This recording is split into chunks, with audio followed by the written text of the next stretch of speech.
fue su forma de gobierno la monarquía aristocrática hereditaria, no rigiendo en todas las épocas las mismas leyes de sucesión al trono. En los primeros tiempos heredábase la corona con arreglo al derecho materno, pasando el cetro de un hermano varón a otro empezando por el de más edad, y muerto el último, reversaba al primogénito de la hermana más vieja. Esto nos revela de que prevaleció la filiación femenina mientras los guanches celebraron sus matrimonios por grupos, porque a punto fijo no se sabía quién era el padre. Pero en el curso de los siglos la evolución de la familia hacia una forma más perfecta llevó consigo un cambio en el derecho político, siendo sustituida la línea materna por la paterna, y en tal virtud comenzó a transmitirse la corona del padre a su hijo varón primogénito, y así sucesivamente, reversando al hermano inmediato en defecto de descendencia masculina. A lo que se ve imperaba la ley sálica excluyendo del solio a la mujer, por más que las leyendas hablan de la reina Goimar, como también están contestes las tradiciones de que no admitían interinidades. La sustitución del derecho materno por el paterno, origen y semillero de guerras que alcanzaron los días de la conquista, explica las contradicciones sobre la materia de los primeros cronistas, ya porque no dieron a sus informaciones la amplitud debida o porque las limitaron a determinadas regiones de la isla. Fray Alonso de Espinosa, que es el más explícito pero equivoca el orden cronológico en sus noticias, dice a este respecto: y es de notar que aunque estos, los hijos, heredaron y sucedieron al padre, sus descendientes no así, porque el modo que de suceder tenían era que la sucesión de los reyes no era de padres a hijos, sino que si el rey que a sazón reinaba tenía hermanos, a que tuviese hijo no heredaban los hijos sino el hermano mayor, y este muerto heredaba el otro hermano y así hasta que no quedaba hermano alguno, y entonces volvía la herencia del reino al hijo mayor del primer heredero, y así de uno a otro iba sucediendo. Aparte del error que comete Fray Alonso de Espinosa, al afirmar que cuando no quedaba hermano alguno pasaba la corona al hijo mayor del primer heredero, siendo así que iba a parar al primogénito de la hermana más vieja, como dijimos, y se encontrará la razón de ello al tratar de la familia, puede asegurarse recogió sus noticias en cualquiera de los reinos menos en el de Taoro, haciendo lo contrario que su contemporáneo Viana, que indudablemente practicó sus investigaciones en dicha nación, para declararnos que la sucesión era de padre a hijo respetando la línea masculina. Tal contradicción entre los dos primeros cronistas que convivieron en la misma época, nos refleja con exactitud el interesado criterio de unos estados que lo mantuvieron con las armas en las manos. Lo que no tiene explicación es lo escrito por Fray Abreu Galindo de que el suceder era por elección. Por lo menos no hay noticias de que en el eterno litigio ventilado en los campos de batalla entre tíos y sobrinos o sease entre los defensores del derecho materno y paterno, se interpusiera un pretendiente extraño al linaje del fundador de la dinastía. Ni podía interponerse, por cuanto el derecho positivo al solio arrancaba de un soberano que logró traspasarlo al individuo de su familia que estuviera en posesión de sus huesos, el cráneo y el húmero derecho, que los menceyes los iban transmitiendo a sus herederos como el mejor si no el único título al trono. Tal era la autoridad virtual consagrada por los siglos a aquellos emblemas de la inteligencia y el valor, del que sin duda engrandeció su pueblo.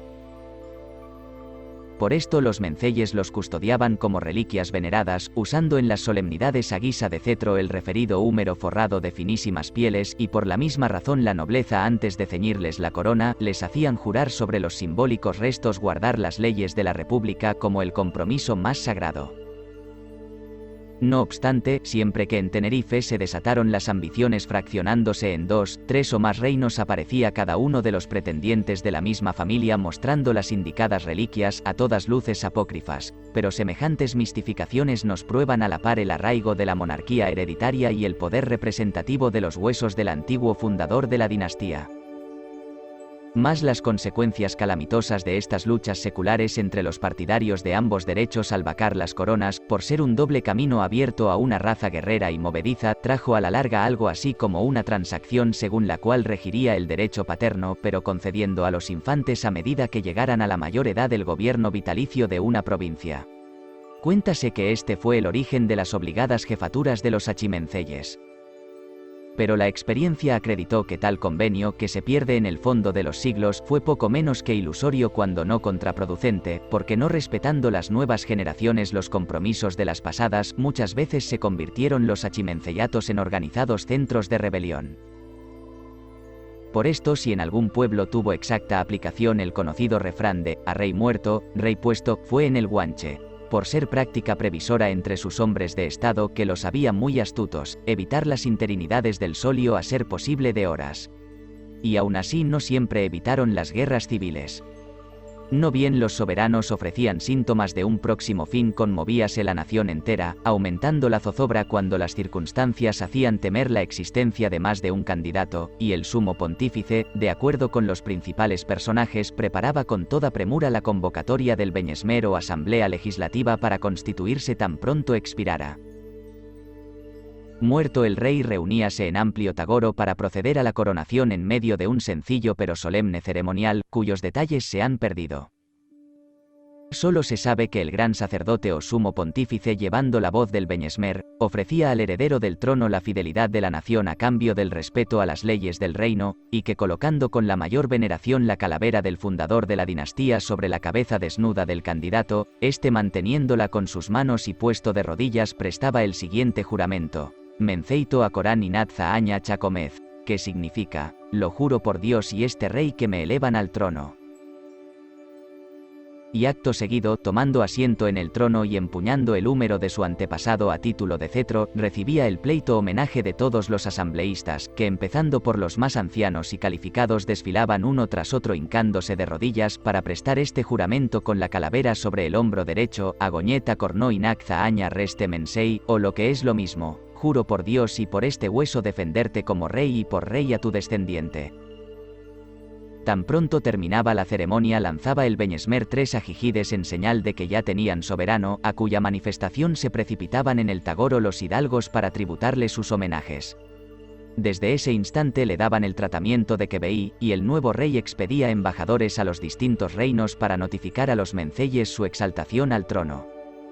En este día no daban señales de regocijo, sino que, legalizada la situación, convertían su espíritu al sentimiento de piedad por el monarca finado, prodigando las muestras de dolor durante los 15 días reglamentarios de las exequias reales hasta encerrar el cadáver en el panteón.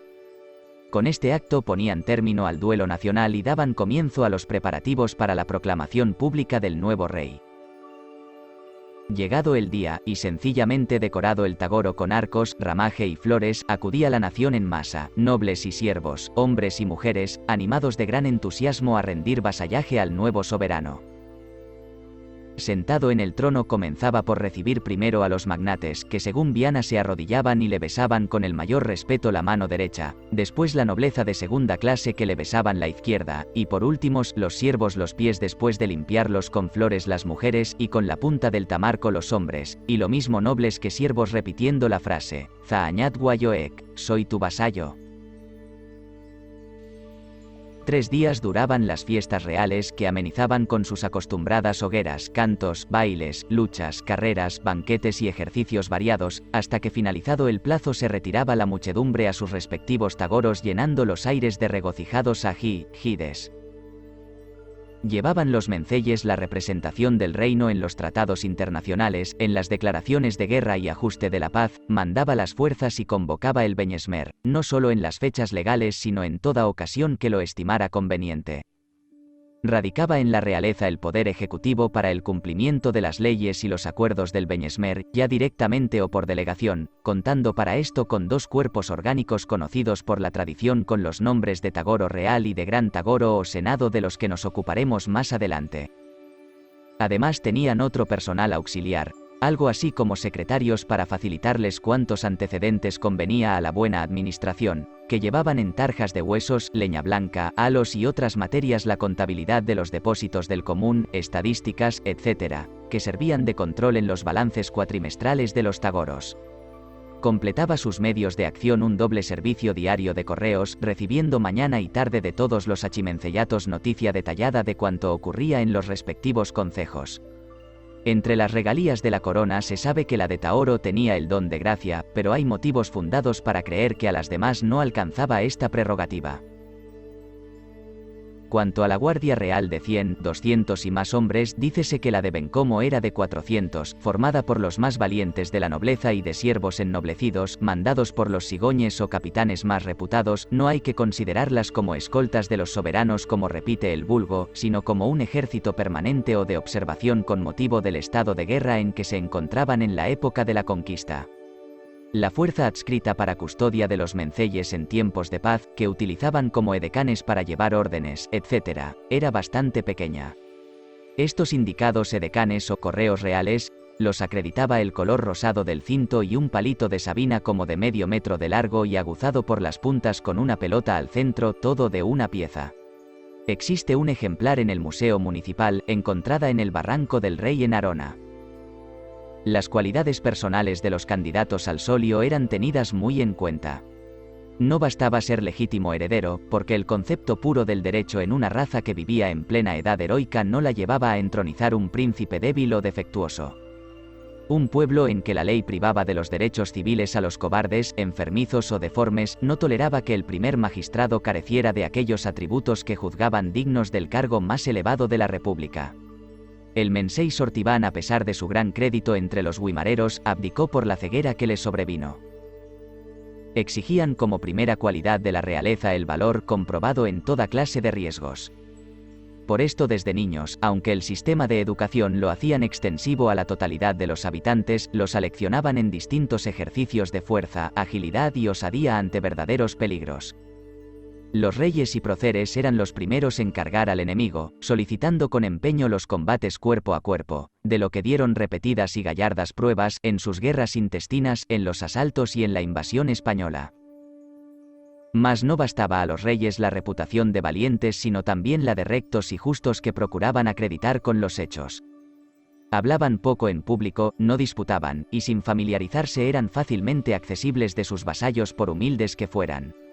Aunque bárbaros, comprendían la necesidad de hallarse rodeados de un ambiente honorable. Visitábanse los soberanos con frecuencia por mera amistad o por intereses nacionales, y en sus propios reinos no permanecían estacionados, sino que lo recoman a menudo no tanto por solaz de sus personas, como dicen los autores, sino para fiscalizar la administración pública.